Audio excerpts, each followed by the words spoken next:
Hey, sports fans, football season is here, and it's time to get in on the action with MyBookie.net. MyBookie has real Vegas odds and incredible player props for all your favorite sporting events. MyBookie offers in-game live action on all pro and college football games. There's no better time to join MyBookie than today. Pull out your smartphone and visit our user-friendly mobile site for adrenaline on demand. Open your browser and type in MyBookie. What are you waiting for? Call 844-722-2387 or go online to join MyBookie today. No deposit necessary. Terms and conditions apply. Play for fun only. Void where prohibited. Hi, this is Jim Feist in Las Vegas. I've been making my clients money for the past 45 years. I'm releasing a special 3-day trial right now on SBTVNation.com. I've isolated the top 5 college and pro football games on the board, and I absolutely love these games. Go to SBTVNation.com right now and click on the 3-day trial button for your exclusive package of winners. Have a product, service, or website to advertise on the biggest show in the world? The SBTV Nation podcast reaches tens of thousands of the best sports fans on the planet in over 194 countries worldwide. Take your business to the next level by advertising with us. Call us now at 872-529-SBTV or email us at sbtvnation@gmail.com. Studio check. Frequencies check. We are live on air. You are listening to the In Fact Blessing the Airwaves. Take the journey into the world of sports, news, entertainment, while embracing the hottest beats on the planet. Rocking the mind, body, and with energy, electricity, and a splash of controversy. Now, without further ado, it's our pleasure to bring to you the biggest show in the world. The biggest show in the world. The biggest show in the world. The SBTV Nation.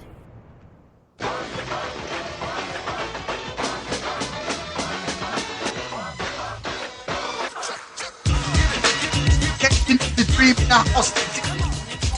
September 3rd. What's going on? I got the Mad Hatter in here with me, and we're about to kick off this weekend right now. Yes, sir. Good morning to you, Dream. I gotta say, congratulations on your football yesterday. You were dead right on both games. Hey. How I get down. You were dead right on both games, so I gotta wish you the best of luck. It was a very painful night for me to watch my Miami Dolphins go down in flames. I was actually feeling good for a minute as they went up 7-3 with a long pass by Mr. Ryan Tannehill, and that was the only fireworks that I could get out of Miami Dolphins last night, Dream. And Ryan Tannehill and the Miami Dolphins can still be winners if they dip by Jimmy John's on their way out of Cincinnati and get a number 7. Awful, man. So just looking at it there, I mean, hey, Cincinnati did play some pretty damn good defense, and a lot of their secondary is super athletic, I thought, last night, Dream.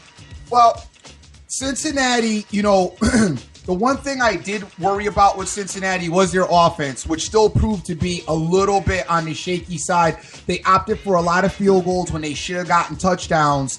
So that's something that they need to work on. But defensively, they did look sound. However, that works with a grain of salt because Miami's offense does not scare you. It does not scare you at all. And when you look at the numbers here, Ryan Tannehill had 189 yards, 1 touchdown, 1 interception, 15 for 25, and the Red Rocket, Andy Dalton, 22 for 31, 296 yards, Dream, 1 touchdown, no interceptions, with a passer rating of 111.8.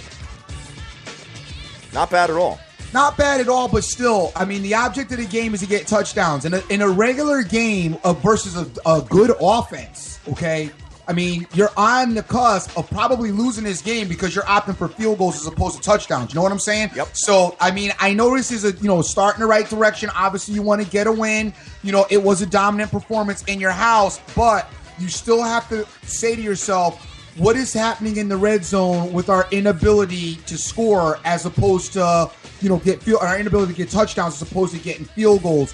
I saw a few botch plays. Dalton, he did have a couple of bad. There was that fumble that he had to grab. There was just some sloppiness as far as execution is concerned in the red zone area.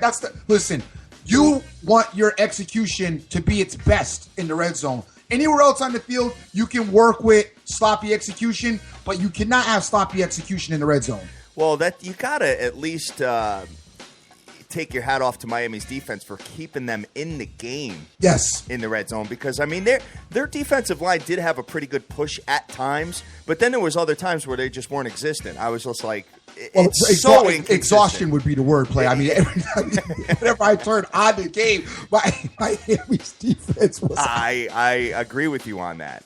I agree with you. So, and Kenny Stills had that one catch for 74 yards, and that was the same type of ball that was thrown to him in the Seattle game where he missed it, where he was wide open, and they could have beat Seattle in that game. So the Miami Dolphins now are 1-3.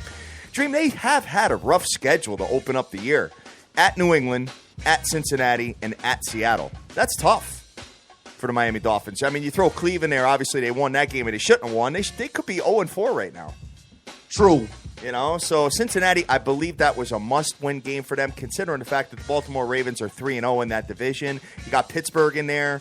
Obviously, you got Cleveland. They're not nowhere to be found at 0-3. But Cincinnati definitely needed to win that game, in my humble opinion. Because if you lose that game and fall to 1-3 in that division, you might have some problems. And that's where I was kind of coming from yesterday as well.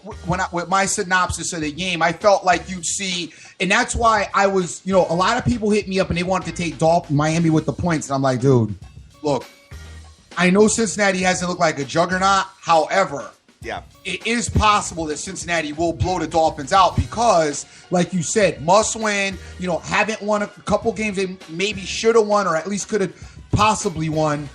Didn't get. So they're going to take their frustration out on the Dolphins. If they get up there, they're not going to let, some of these teams, when you look at some of the 3-0 teams, you get a team in there, they get the win, and they may back off of them a little bit to just try to, let's get this game won and get out of here. But other teams who, were in a couple tight games that they lost and, trying to get back on that winning way, if they're able to get their foot, on your neck, they are going to try to stomp it out as far as, blow you out and win that game. Sure. And when you look at it here, A.J. Green was the fantasy beast yesterday. 10 receptions. No. A.J. Green was not the fantasy beast. The fantasy beast was the Cincinnati field goal kicker. Oh, yeah.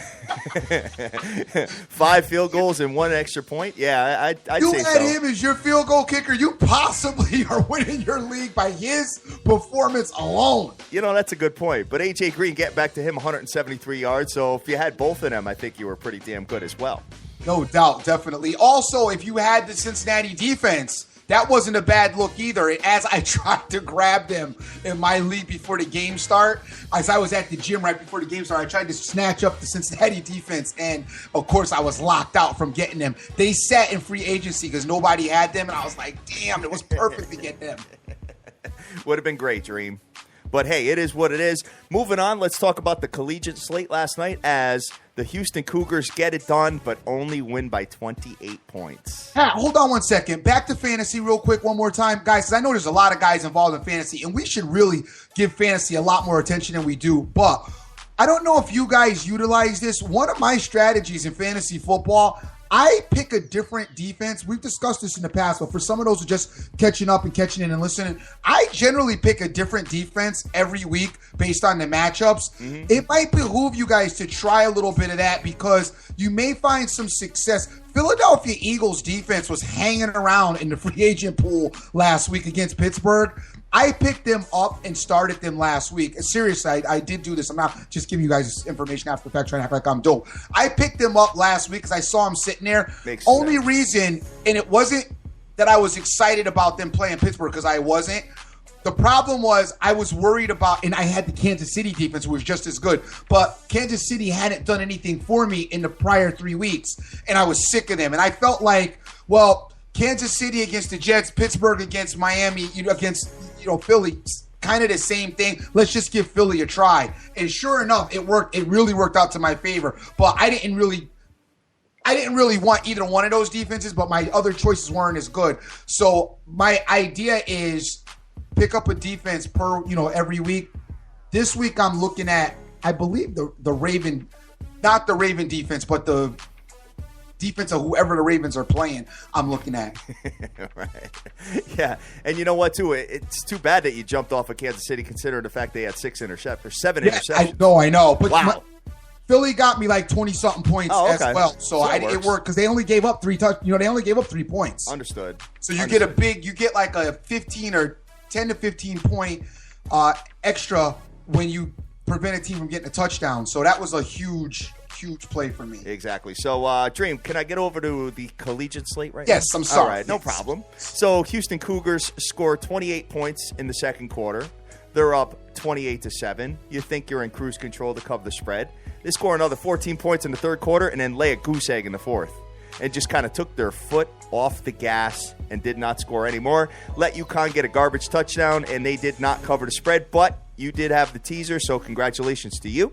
And this is why we tease and manipulate lines and talk about that at all times, because at the end of these games, these teams get up. They don't care that they're looking at it. Okay, we're up 30-something, whatever. The party's starting. All right, guys are picking out, who they might want to try to get with in the crowd or whatever. Like, hey, go grab her number, Right. And now they're not so worried about execution because after UConn scored, I don't know if you watched it, but Houston had no interest in trying to score again. None at all, Dream. None at all. And I was watching it, and I did see a little bit of the Greg Ward Jr. show. And I did see a lot of the read option and stuff like that. This team's pretty good. I just don't know if they are a playoff team. I don't see it. I see them more of one of the big bowls, maybe like the New Year's Six bowls. But I can't give them the nod as a playoff team, Dream. All right, but if I go Bama, Louisville, Clemson, Michigan. Who's your because you got Michigan. Okay. Yes. All right. I was going to say, who's your fourth team, but I forgot that you're in love with Harbaugh and the whole picking his nose thing, so my bad. Well, you know what? Who else is in there, too? You got, we're going to go over the AP I like top them five. at the 5 spot, though, I got to be honest with you. Okay. All right. Well, we'll get into that later on after the break. But right. It might be on the outside looking in. I don't have a problem with Michigan in front of Houston. However, somebody's going to drop because Clemson, Louisville, match off. Unless the game comes down to the wire at the end, unless it comes down to like a field goal game, I can't really see a team really dropping too far. If somebody gets their ass kicked, like Florida State did, then you see the big drop. Okay. You follow me? So I think that's going to be a really good game, and we're going to be talking about that later on in the show after the first break, Dream. So a couple of other things, a couple of other storylines here, talking about football in general, whether it's pro or college. J.J. Watt, your boy, is done for the year. Yeah. Back injury. Came back too soon, they say. Yeah, right. So, that's you worry about some of these athletes with their back injuries. I was having a big debate with my sister's boyfriend last night, who's a big Dallas fan. He was talking about Dak Prescott and Tony Romo. I said, you know what? Not for nothing. If Dak has a winning pedigree and this team is like maybe 6-2 or 7-1, some crazy number, do you keep Dak in because you're winning? Or do you bring Tony Romo back? He was convinced that Tony Romo would just get the nod regardless. Well, I'm not. I am not convinced of that. I don't think so, right? I am not convinced of that, especially if you're that deep in it. Like if Tony Romo were to come back right now, then yeah, he gets the nod. But that deep in the season, and if Dak's winning and has a great chemistry, we saw this Tom Brady, Drew Bledsoe. Yeah, right. Dak will be, and talk has been going on in Jerryland about this. You're not just bringing it up, anything new. You dealt with Tony Romo and the injury proneness of Tony Romo for a few years now. You're looking at this new quarterback and you're saying to yourself, this guy looks like the future, and it looks very bright future as well. And if he continues to have success with this team, the problem is they gave Tony Romo a lot of money. Right. Tony Romo has a very big contract with a lot of money to be chilling in a sweatsuit. I understand that, but sweatsuiting and clipboarding up. And I happen to agree with you. If he is successful deep into this season and Romo comes back, like week 8 or something like that, it's going to be tough. It's going to be a tough decision. And then, obviously, the other thing is you implement Romo into a game. Say he comes back week 9, you put Romo in, and then Romo loses. Right. Now everybody's going insane. Throws like 3 picks right out the gate. Bang, bang, bang. Then what do you do? So I don't know. My feeling is if you're successful, if it's not broke, don't fix it. Yeah, but stop, because you don't like Romo in the first place. So I don't. You're right. You're guy. 100% right. But Dream, I don't care who it is. I honestly don't. I mean, if you're winning, you stay with what's working. Why? We didn't do it with Peyton Ball, though. Yeah, but it was Osweiler. Dak Prescott and Osweiler are 2 totally different quarterbacks. Dream. Come on. Big Os is starting right now. And you're comparing. Hold on. You're comparing Peyton Manning to Tony Romo. Are you serious? I'm just saying the situation. Oh, stop. That's one of the worst comparisons I think I've ever seen. Like last year, Peyton Manning was awful. Stop. And I love Peyton Manning. But it's still your boy. It's still Peyton. Peyton Ball was still bad last year. Oh my God. I was playing cheerleader for Peyton when he got back in there. You know what I'm saying? In that last game, I thought he did. But I still did recognize in the middle of the season. I said, okay, I love Peyton Ball, but the arm is dead. Peyton stuff was bad. Horrible comparison, Dream. Arm was awful. Horrible comparison. Absolutely horrible comparison. No, it's the situation not the comparison. Peyton Manning had a dead arm last year and wasn't playing at a high level when he came back in. And that might be the same thing, Tony Romo. Whatever, we'll let them deal with it anyway. Well, that'll be a storyline moving forward. So real quick, before we take a break, guys, we're just going to talk about the MLB real quick and what's going on in the wild card race, because you already know all the division leaders who have won the divisions. And Toronto Blue Jays and the Baltimore Orioles are 1.5 games up over the Detroit Tigers and 2 games up over Seattle. There's 3 games left, Dream, in the regular season. You got Friday, Saturday, Sunday. Then it's done. Then we get to the playoffs. So next week we're going to be big on the MLB playoffs. I'm pretty excited about it. Big on the MLB. Dude, I got to tell you, since you brought up the MLB, I have kind of had enough of Fat Poppy. He's having one of the best years ever. He's absolutely insane out there, Dream. I'm tired of his I'm tired of his farewell tour. Why? Look what they did for Kobe. Look at who? Look what they did for Kobe. With his farewell That's tour. That's Cope, though. I know, but Big Poppy's doing amazing this year. I mean, you know how many times he gets walked and how many pitchers fear him? It's ridiculous. I don't feel it for Big Poppy the same way. I don't know why. It's not like I'm involved in a dislike against the Red Sox, because I don't have that. Even being a Yankee fan, you guys know how I feel about baseball. 10 minutes of excitement wrapped into 3 hours. So it's like I don't have any disdain for anybody in baseball. But I feel like, I guess Big Poppy's body of work does justify what he's gotten. But I just feel like that farewell tour, like Jeter, I got. Ripken, I get. Mariano Rivera, I get.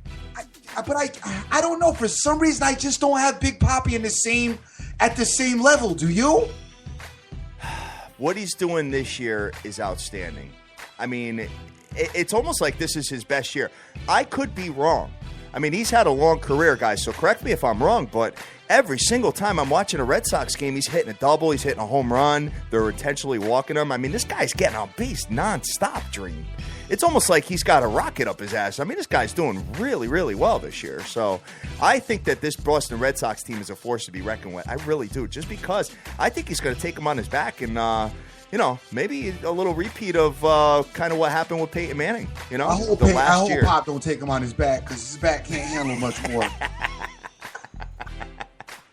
You know what? You're such a jerk, man. All right, guys, we're gonna take a quick break. We'll be right back, and we're gonna be talking about the college football, what's going on this weekend, top 25, and the whole package. You're listening to your boys at the SBTV Nation.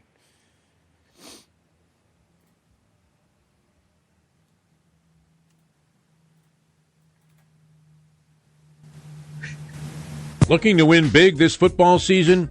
Go to smpicks.com, the #1 sports expert in picking winners. Everyone wants that winning edge. At smpicks.com, you'll get 30 years of experience in picking big winners on all sports with our team of experts. At smpicks.com, it's all about being a winner. Owner Scott Matthews just can't see it any other way. Visit right now at smpicks.com and receive your first huge winner on us absolutely free. That's right, all listeners receive your first huge winner on us. Scott Matthews, a great American. It's absolutely free.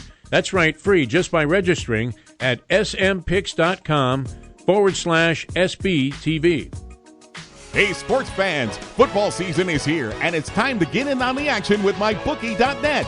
MyBookie.net is the first and only sports action website with real Vegas odds and incredible player props for all your favorite sporting events. The best part is there are no sign-up fees and no deposits required to join, play, or win. From pro to college football, MyBookie.net lets you play online and win big. There's no better time to join MyBookie than today. Go online to MyBookie.net to open an account to start playing with the big boys. MyBookie has proven to be the most exciting online experience for all sports fans. Get in on the action. Visit MyBookie.net today. Call 844-722-2387. That's 844-722-2387. Or visit MyBookie.net today. MyBookie.net is the real deal. Only the biggest, only the best, only at MyBookie. Sign up today. No deposit necessary. Terms and conditions apply. Play for fun only. Void where prohibited. DigitalMuscle.com, the fitness industry's media hub, home to the most knowledgeable, influential, and inspiring members of the worldwide fitness community. DigitalMuscle.com, the exclusive home of the Arnold Classic webcast, Pro Bodybuilding Worldwide Radio, and the new Digital Muscle blogosphere. Join us at the fitness industry's media hub, DigitalMuscle.com. DigitalMuscle.com. Hi, this is Jim Feist in Las Vegas. I've been making my clients money for the past 45 years. I'm releasing a special 3-day trial right now on SBTVNation.com. I've isolated the top 5 college and pro football games on the board, and I absolutely love these games. Go to SBTVNation.com right now and click on the 3-day trial button for your exclusive package of winners. Dream, we're back. And we got your jam in the background. Ready to go. You ready for it? Ready to go with some college football. We want to talk about the top 25 and what is going on as far as the AP rankings and what is happening tonight and over the weekend. Let's talk about it right now, guys. We have first things first is I think I'm going to add a call in if we just give me 1 second, do it the best I can. Dream, you there? Hello? My man right is here. All right, sounds good. So try to punch weave in right now, but we are talking about a bunch of things. Do we have anybody else on the line? What's going on, Rob and Dream? What's up, buddy? Oh, my God. The voice is crazy loud, brother. You got to turn that microphone way down. Gotcha. I had to have Dream hear what I'm talking about today. Oh, wow. You know what? Please turn your stuff to 1. Whoa. Scott sound like he got his stuff on. I think I busted an eardrum when he called. I really do. Wow. Sorry about that, guys. But anyway, we are talking about college football. And Dream, do you want to go down the top 25 before we break down Louisville, Clemson? No. I want Mr. Weaver to just start. All right. Okay, please, without further ado, Scott, talk to us about tomorrow night. Hey, man, what a game tomorrow night in Death Valley. 8 p.m. College game day is going to be there. Haven't been at Clemson since James Davis, C.J. Spiller days on campus, and I haven't seen the numbers about game day since that game day, but from all intents and purposes, they said that was the largest game day crowd they'd ever had at Clemson. So the crowd's going to be hype, and it's going to be one hell of a game, man. Louisville comes to town, man, and they've been cutting through teams like knife through butter, averaging about 63 points a game with Jackson at the helm, and they look like the team to beat in ACC, huh, Dream? They definitely like the team to beat in the ACC, and not just the ACC. I think they look like the team to beat in the whole country, personally. Wow. That's a very bold statement. I mean, when you look at them, the thing that I'm talking, a lot of people want to talk about, Jackson and what Jackson's able to do and the offense and how powered they are, with the 682 yards that they're dishing out. Yeah. But what's more important to me is the defensive prowess, the 278 yards that they're allowing on defense, to me, is just that much more impressive, especially when you base it on the talent that they've played. Dream, I went through the schedule with Louisville. They played Charlotte 49ers. They won 70-14. They went up to the Syracuse Carrier Dome and won 62-28. They played Marshall last week. They won 59-28. And the game that I think really has people looking at Louisville, in my opinion, with rose-colored glasses, is the Florida State game. And here's why I say that. You got to figure it was a revenge game for Louisville from last year. Florida State beat them by over 20 points last year at Florida State. You come back, it's a noon kickoff game at home in a revenge spot. Now, people say, but they scored 63 points on Florida State and won 63-20. But here's my thing. Who hadn't scored points on Florida State this year? Ole Miss, 34. South Florida scored 35 last week, and Louisville put up 63. That's 3 of the 4 games Florida State's played this year with at least 34 points scored on them. That's not a Florida State defense people are used to, and I think people overvalue that Florida State win by Louisville. I love you just said Ole Miss 34, like Ole Miss's booty. You know what? I love you just did that. That's my boy right there. He said Ole Miss 34. Like Ole Miss is just dusty. Can't move the ball. Kelly's just a bum quarterback. Okay, so now on the flip side. Well, the reason I put it like that is because Chad Kelly was vying for a starting spot at Clemson behind Watson 2 years ago. He mouthed off to Dabo, and Dabo told him to kick rock. So that's why he's at Ole Miss. Got it. And I was looking at this line. Now, this line is going from Clemson -3 to Louisville -2. So, Weave, you know what we have here? Uh-oh. You know we got a home dog on primetime that the whole world is going against. The line and the line movement right there alone, Louisville should not even bother to show up. Exactly. Hey, the line movement, there's no way we could win because the line movement decides what we're going to do on this field. Okay, that's the line movement decides what we're going to do today. Don't bother doing a push-up, a sit-up. Don't run. Don't do no practice, nothing, because that line movement is telling us that an imaginary force is going to come down into Death Valley and shut us down. Hey. Go ahead, Weave. How many times does those line moves work out, though, Dream? I mean, I hear you, and it's all hilarious when we talk about it, but how many times does that actually work out, Rob? 50% of the time. The line movement 50%. Or the home dog on prime time? The home dog on prime time, I think, works out more than the line movement, to be honest with you. I really do. Because you know what? I've seen it time and time again. I've seen where, I'll give you an example. Michigan was given Penn State, I think it was 19 points. It went all the way down to 16 by kickoff. And Michigan whooped that ass. So what's that tell you? I mean, I just there's people pounding certain sides, and it's just Vegas. They're just balancing the money. That's all it is. And if you're on a cruise ship in the Bermuda Triangle at game time, whatever side you take will win. So in all seriousness, Dream, how can a 14-1 team from last year, who battled Alabama to the wire, be a home dog to a team that the last 2 years has won 8 games and 9 games? Well, the problem that we have right now with Clemson is there seems to be a stagnation, if that's a word you can use, as far as the offense is concerned. Watson, I don't believe, has gotten quite in the rhythm as he was in last year. I don't know, if he's bothered by the loss of some of his receivers. I don't know if the offensive schemes are just not working like they were able to work last year. I don't know if it's Gallman. I mean, Gallman's given a pretty positive contribution as far as the rushing yards are concerned. 63 carries, 256 yards. So, I mean, we look at that, but Clemson's inability to really get a rhythm type offense and be consistent. Be consistent is what I'm looking at. Now, I look at the Auburn game when we talk about Clemson. I know it was the first game of the season, but you look at the Auburn game where they were only able to put up 19 points against the Auburn defense that I don't think is anywhere near as good as Louisville's defense. And then you look at the Georgia Tech game and you only put up 26 against Georgia Tech. And I know that Georgia Tech's offense is nowhere near the level of this Louisville offense. Now, okay, you want to tell me Clemson's played a little possum against Georgia Tech? I might buy into some of that because it's the game right before their game.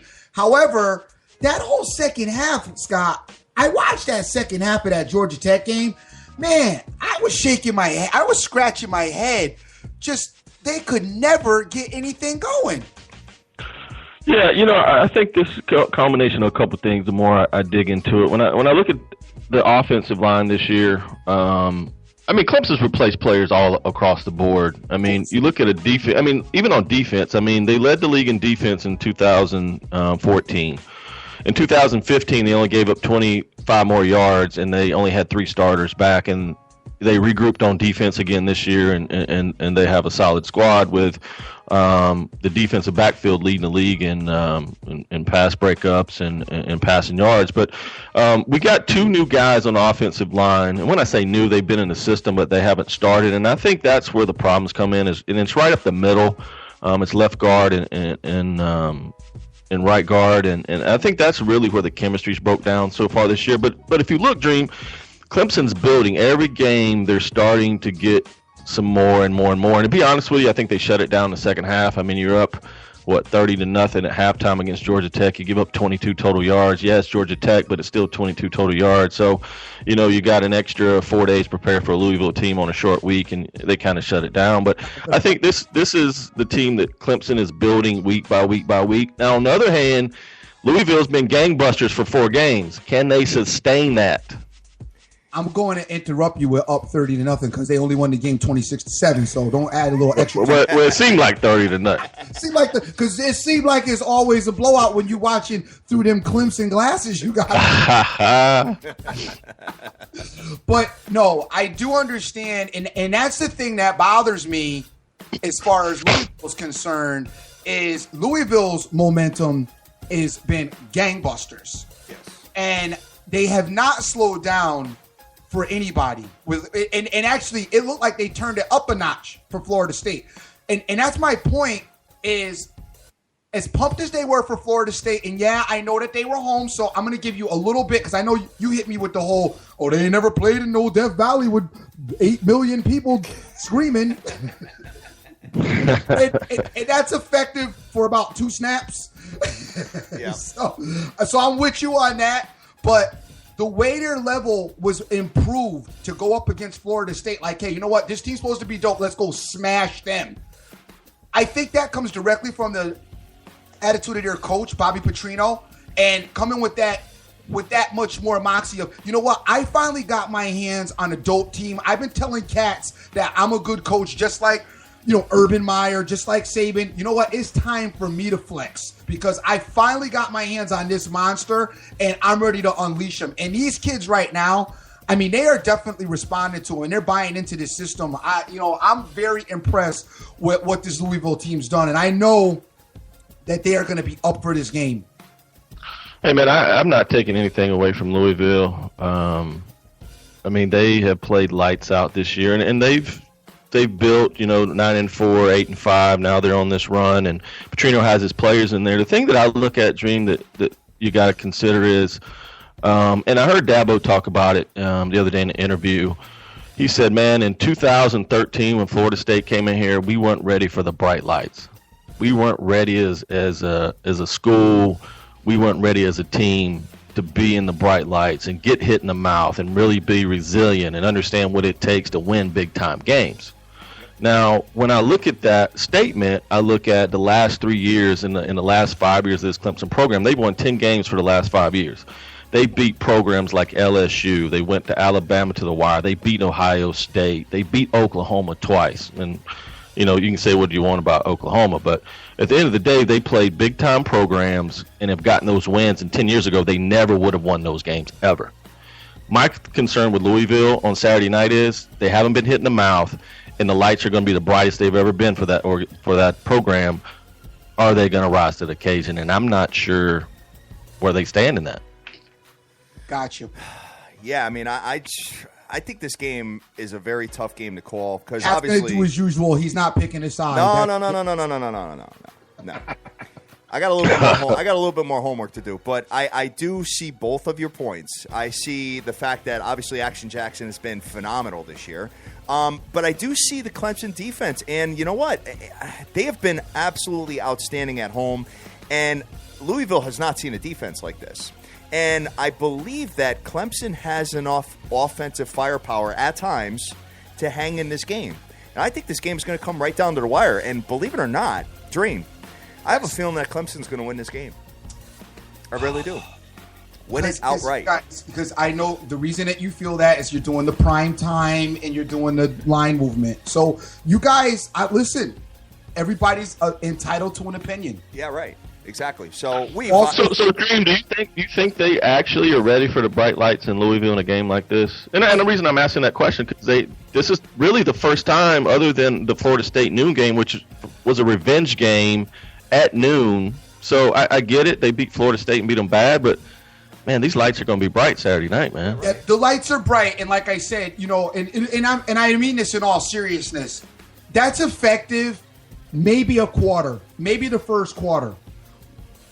Generally, especially with a team this talented and a team that is defensively sound, after the first quarter extinguishes itself, which I think it's not even going to take that long for them, you settle in and you realize you're on a regular football field, like every football field in the country, because it's not like baseball where you could change the dimensions of the field and be like, hey, wait a minute, the back line is further here than it is somewhere elsewhere. But you're on a regular-sized football field, and the field becomes regular for you, and you begin to execute your offense the way you know you're capable of executing it. The X factor in this game also is Action Jackson's not only ability to throw the ball downfield, but if things are not successful, he can take it to the ground. And that particular additive, when in trouble, poses the greatest difficulty for all defenses, college and pro. If he feels that his guys aren't being receptive and maybe they're overwhelmed by the big lights and, you need that third down and you got to pick it up, he can always rely on his feet to just go out there and go get it, which I definitely think is going to be a part of his game that he can rely on if they get overwhelmed, like you said, by the bright lights in this particular situation. I just think that this Louisville team on both sides of the ball are a little bit different than what we've seen in past years in college football. And I don't feel that they're going to be overwhelmed because I just feel that they are. I feel they're the best team in college football right now. And I feel that with Petrino coaching them and they've got that slight NFL swagger, so to say, they're just going to run through everybody they play and they're going to be effective. They don't have an injury problem right now. And barring injuries, which, we could get an injury in the game. Right. They will be able to execute, and I don't think that Clemson is. I honestly don't think that Clemson is ready for them. Clemson's thinking, "Hey, we got them. We beat Bama. We were competitive with Bama, but they're gonna feel like they're coming into our house. They got something to prove to us. And when Louisville goes out and says, "Hey, guess what? Here, Ben, if we got something to prove to you, check this out," they're gonna be like, "Whoa, this team is good." Yeah, got it. I think the game plan, Dream, is gonna be to make him throw to beat Clemson. Oh, no. Definitely. And, you got Lawrence and Watkins at deep tackle. You got 6'5", 340, and you got 6'3", 200 coming straight up the middle with a defensive end at 6'4", 315 and Christian Wilkins. I think they're going to drive upfield. I think my boys in the middle are going to give him a push up the middle. I'm not sure how well he's going to be able to run if he's going to try to do those draws and stuff that he's been successful with. He's going to have to get outside the pocket, and I will be willing to put my secondary up against his receivers if he has to throw to beat us, because I think we got the best backfield in the ACC. So if we can contain him, we're not going to stop his running, but if we can contain him and make him throw, that's where Clemson wins the game. There you go. So, Weave, what side? So, are you being a homer and taking your faithful, the Clemson Tigers this weekend? Oh man, I can't go against my boys. I think and I said I told Dream right after the Georgia Tech game, I said everybody's going to pound Louisville, and it's a great spot for my guys because they're going to play that we're an underdog, we're disrespected, we won the ACC. They're coming into our house. We're the underdog. They're going to play that card up big, and I think they get the win. All right. But it's going to be a close game, though, Hat. There you go. And it's been a close game in this series. The last 2 years, Clemson only won by 3 points in Louisville, and Louisville lost to Clemson the year before, 2014, by 6 in Death Valley. Louisville has yet to have a team yet. I'm with you, Dream. I understand that, too. So it's a tough game. So, I mean, I'm sure there's a bunch of other spots that are probably easier this weekend than this one, but How was to get involved with San Diego State, South Alabama? I want to get involved with. I want to get involved with Yale versus New Mexico State. He's gonna have a boatload.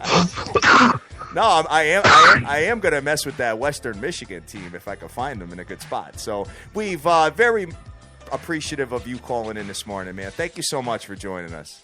Yeah, absolutely, man. I always love chopping it up with y'all, man. And got up this morning. The weather's fall down here, and it's going to be a great weekend, man. So I hope you guys get to enjoy it. All right, Stop. Understand. I will have the Clemson jersey and hat on, the Clemson shirt and hat on while I watch the game and spill popcorn butter all over it. As I'm throwing my popcorn in the air, celebrating, screaming, I told you this team was dope. And then after the game, when you go out for drinks to console yourself, everybody will be looking at you like, yeah, that's the team to beat. And you know I'm going to be on Twitter all night during the game, so we can – are you going to the game or are you going to be home? What are you doing?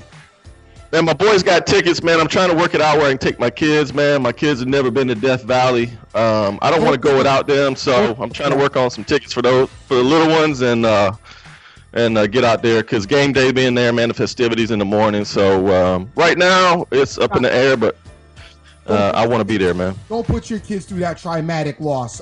Don't let their first Clemson experience be a beat down by Action Jackson. Yeah. All right. Sounds good.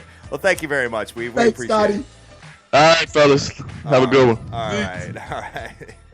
So, Dream. Yes, sir. We are all on different sides here. So, now I think... I'm on the winning side. You're on the winning side. Oh, okay. All right. We'll go from Because apparently, I don't know if you've been paying attention, but my college football been off the chain this season. Your football altogether has been kind of off the chain. My pro last Sunday was bad. Yeah, but I'm whatever. I mean, I you know what I love about you. You will admit a loss and own up to a loss. Got to. You know what I'm saying? I do the same thing. I'm all about keeping it real. That's the only way I know how to do it, unfortunately. It's the only way I know how to do it. It's been successful up to now, so I will continue. Papa Smurf's telling me to take the under in that game. Pop, don't worry about it. Hat is going to be involved with Georgia State, Appalachian State. Involved with Appalachian State plus 19. I'm going to find a really good game to get involved. Really good, ugly, nasty game this weekend. Maybe like a Toledo BYU or something like that, Dream. Listen, we make a lot of fun, and I obviously, a lot of it was a little bit of a clowning with Scott, and we're having some fun with Scott. Listen, the game should be one of the better games of the season up until now. I expect the game to be very good. Oh, yeah. Now, I do expect, though, at some point, Louisville to flex their muscle, because I just think that people don't understand. I do think this team is on another level right now, and I think they may be charmed. I just watch the way they play, and I watch the way they execute, and it's like men versus boys when they play other teams. Now, I know some of the talent that they played again hasn't been all that, but you have to beat the talent that isn't all that. And not only did they beat the talent that isn't all that, they beat down the talent that hasn't been. So this will be a formidable test, but I think at the end of the day, honestly, this Louisville team's special. All right. So, Dream. Yes. There's one team that we did not talk about when we were talking about the top college football teams. Talk to me. Number 2, The Ohio State University. Yes. So we've got Alabama number 1. They just lost a quarterback. One of their backup quarterback just transferred out of there. Don't know where he's going. He's tired of watching him hand off. He's tired of watching him hand off, tired of watching Jalen Hurts out there. Number 2, you got The Ohio State University is number 2 in the land. Number 3 is Louisville. Number 4 is Michigan. Number 5 is Clemson. Number 6 is Houston. I think Houston serves a very good spot at number 6. I just don't see them in the better than that top 5. I just don't. I think if they were involved in that game, I think that with any one of these teams, I think Houston would lose.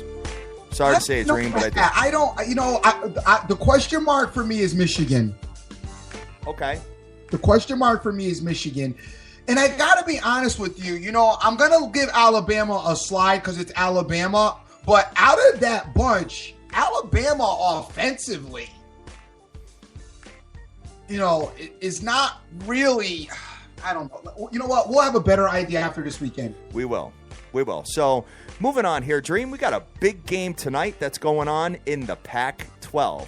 We got Pat, Stanford. 1 second. And the thing you got to talk about, too, though, I know you said unless it's a beatdown, but even if Louisville wins or Clemson wins, one of the two is dropping at least 2 spots, no matter how tight the game is. I could see it. Yeah. I just don't think it's going to be a massive drop if it's a Right. tight game. I just don't. Okay. You know? So, anyway, we'll talk about tonight's game, and we got a big game in the Pac, and we've got Washington, who's hosting Stanford tonight, Dream. And, you know, I've said it time and time again, I'm not a huge Pac-12 fan. Ever since Oregon lost their luster, you know? It just has not been an impressive conference, in my opinion. And you could tell by just even the Pac-12 winning last year, I mean, you didn't see one of them in the playoffs. Now, looking at this particular game and looking at the Washington Huskies, who are 4-0, Stanford's 3-0. Washington is beating down who they've played pretty substantially here. They're averaging almost 46 points a game and only giving up 14.5. Stanford's doing it a little bit more ugly. They're only averaging 25 points a game, but they're only giving up 12 points a game. Dream, what's your thoughts on these two teams head-to-head in this matchup? First of all, it's something about your DJing on Friday. Yeah? Because I got to tell you right now, you got your boy just bobbing and weaving. Oh, yeah, you like this track, right? This Hit 'em High is off the chain. I love this track. You keep me popping the whole show. I got to tell you right now, you've been on point today. But anyway, I mean, the subject matter's been great, and this show has been a lot of fun. As far as the Stanford-Washington game, okay, listen. Christian McCaffrey's a talent. Right. I like what he's able to do. He's playing out in the West Coast, playing for Stanford. I get his dad played in the NFL. He's getting just a little too much attention for me. Well, going back to last year, this year he has not been all that. He is not. Well, no, I can't say that. 79 carries for 436 yards, 3 touchdowns, and then 12 receptions for 119 yards. I mean, he's been dope. But here's my thing. We've heard more about Christian McCaffrey than we've heard about Greg Ward Jr., though. And I don't want to make this into a racial thing, but I'm just saying. Keeping the black man down. I'm just saying. Anytime a white boy you hear Lamar Jackson over everybody, but obviously his numbers back it up. Be, but I'm just saying, anytime y'all folks get a little bit of athleticism popping off. Yeah, all right. I know the hearts must be crying across the land that J.J. Watt is going down for the season. I know. It's brutal. That's a brutal blow to the white man. It's a brutal blow to the white man. But anyway, go ahead. We still got Conor McGregor, so relax. We still do got Conor McGregor, exactly. Go ahead. What do you got? No, but back to this particular matchup, when we look at this team and we talk about what Stanford's doing, Stanford's inability through the air is bothersome to me. You're talking about Burns only getting 395 yards through the air, 3 touchdowns and 2 interceptions. I don't really understand what's going on with them not being able to pass this ball and get it down the field, but they have a serious passing deficiency right now. You know, when you look at their passing game, Stanford, 137 yards through the air. Now, I know they got 204 yards on the ground. If you cannot throw the ball in football, period, right now, I mean, even high school, it's a problem, okay?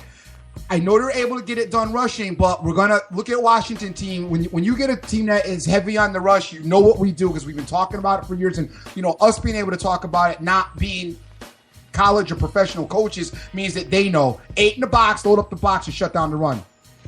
Right. It's simple. Bodies are going to shut down bodies. That's just how it's going to be. I don't care how dynamic your running game is. If there's no threat of you going over the top, they're just going to load up the box, and safeties are going to cheat, and corners are going to cheat, and it's going to be a long day, which is probably going to be the recipe that Washington's going to dial up. Now, I have not seen a lot of this Washington team. I did catch a little bit against Arizona last week, and I know a lot of Twitter was all over Arizona in that particular game. Washington ended up pulling out the game in overtime and catching the win. Browning's been decent this season, not incredible. 900 yards through the air, 14 touchdowns with 2 interceptions. Both of these teams, it's like they get it done, but we don't know how. Well, I can tell you this much, that Washington, I have not seen them really be tested yet, Dream. They played Rutgers, Idaho, and Portland State their first 3 games. At Arizona, yeah, but Arizona's not all that. I mean, no, not all that, but you're talking about a decent program with a pretty decent passing game. So they were able to kind of hold that down a little bit. You got to look at them, only allowing 175 passing yards. Yeah, kind of impressive, Hat. Yeah, it's big time. All right, I don't think I've seen enough Pack to really pick a side here. Me neither. I think this is really going to tell the tale of who's going to win the Pack, though. Because these are probably 2 of the best teams, if not the 2 best teams out there. Sure. You know what I'm saying? So, looking at this particular game, having Washington minus 3 points, guys, it's probably going to be, if I had to guess, you're probably looking at a seesaw match here, Dream. Going back I don't and forth have an to be the opinion here, personally. Yep. I don't know, this is not, like you said, I don't know enough about the Pack either to make a call. The only thing that I would worry about, Christian McCaffrey, if he buys into his own hype and tries to overdo it this evening as the lights are there. You know what I'm saying? Yep. The national attention will be on this game this evening. And, how's he going to live up to that? Now, I know he's been in some big spots before, and obviously Stanford has played some, potent teams in his career so far, but you wonder if he's going to try to do too much or not be able to do enough. So there's a lot of, I think there's more, honestly, I think there's a little bit more pressure on him in Stanford than there necessarily is on Washington in this game. I agree with you. Definitely agree. Because Washington, has kind of been the team that, all of a sudden people are talking about it. They have not been in the limelight for years. Right. Now all of a sudden, I do agree with you. I think all the pressure in the world's on Stanford. So we'll see how this ends up going down tonight, Dream. But the game is at 9 o'clock, and I will definitely be watching. So will I. Sure. All right. So other than that, Dream, what else you got for the audience today on this Friday morning? That is all I have as far as the football is concerned. Listen, we're going to have a nice Friday night called Relax. Yes. Get your popcorn ready for tomorrow. Get your snacks together. Get your menu right. Spend maybe some time with the fam, because let them know, listen, tomorrow night I'm going to go upstairs and, do your thing, because this is what I'm going to be doing. But, yeah, I don't have anything as far as Friday night's concerned. I don't know if you have anything on the MLB slate. Nah. I'm good as far as tonight's concerned. I did my little damage last night, and I'm going to wait for Saturday. That's a smart way to gamble, Dream. You don't have to be involved in every game, guys. No. Not at all. I can tell you one thing that, before we close out of here, that the New York Mets have a 3-game set with the Philadelphia Phillies at Philadelphia, and the Mets, this pitching rotation here, they got Bartolo tomorrow night, but when you look at who they have, they are decimated with injuries as far as their rotation is concerned, so that could be a problem. I think what they're doing is they're saving Syndergaard for the wild card game. Okay. My concern would be them facing the San Francisco Giants. Just because you know why, Dream. You know who San Francisco is going to throw on the bump in Citi Field if that ends up happening. Madison Bumgarner. And you know what? The Mets are not that good versus left-handed pitching, and I think that he can go in to Citi Field and shut that team down. So I'm almost kind of rooting for the St. Louis Cardinals to be the team they play, to be honest with you. Because I'm, trying to get the Mets to advance further and further into the playoff situation to play the Red Sox. That's what I'm looking at, and that's what I'm hopeful for. But that's going to do it for us, Stream. We're going to get out of here today. No doubt, gang. This was a great show today. The music was incredible. The guest, Scott Weaver, coming on, blessing us with his presence, was just incredible. Papa Smurf giving us a little bit of his additives along the way as well on Twitter was also a lot of fun. Gang, we love doing it each and every day that we are doing it. Want to thank Terrence Mack, OnlineSportsBet.com, Mo Diggs, KMVU, Joseph Del Rosario. The winning picks is out there, Franklin Collado, my man OJFB. Dr. Dizzle retweeted us this morning. What's happening, Dan? Can't wait to talk to you tomorrow and hear your opinion about Louisville Clemson. Papa Smurf, Jason Riley, Andy, Shane Whithead, C. Rodriguez Jr., Caveman, Sir Mata, my boy Jay Gotts. What's up, brother? Hope you're feeling well. The Sports God is out there as well. Cash Action Bets, always good to see you. That's one of my main players right there I always rap with. JP, Snoopy Bets, JC, my boy Slick Rick Lopez, another one of the faithful, and Vegas Girl 92661. Can't forget about my boy Wooch GG, and so many more. Average Joe Punter is out there. Norbert. So many people are out there that hit me up, behind the scenes after the fact. I know I forget about you guys sometimes because I go straight off of who retweeted the show, but they are out there listening, and we appreciate your contributions to the show. Take it easy tonight. Spend some quality time with the fam if you can. Do your thing. Enjoy yourself. Don't sweat the gamble if you don't. As far as the Stanford-Washington game, also, if you see something during the game that looks attractive, as far as you might see something that you think is going to be effective in the second half. You might want to get involved with a live or second half play if you see something in the first half that you think will be effective in the second. Sometimes you can do it like that if you got to play. But as far as I'm concerned, I am not going to be involved tonight. I'm going to sit back and watch, enjoy the game, and get ready for tomorrow night. Gang, I'm the Dream. Always remember who you with and make the most of each and every day because you cannot get this time back. Absolutely. And a couple things we got here. As you know, the show is brought to you by Mr. Jim Feist. Click on the banner SBTV Nation and you can receive his top college and pro football games. And also, the show has been brought to you by MyBookie.net. MyBookie is the only football contest site where you can play for fun and win for real, whether you're an expert or a rookie. Play now at MyBookie.net. Promo code SBTV to sign up for their big contests. Guys, we love you to death. Go out there, go easy, rise and grind. Enjoy your weekend. Make all your dreams a damn reality. And get that money. Let's go.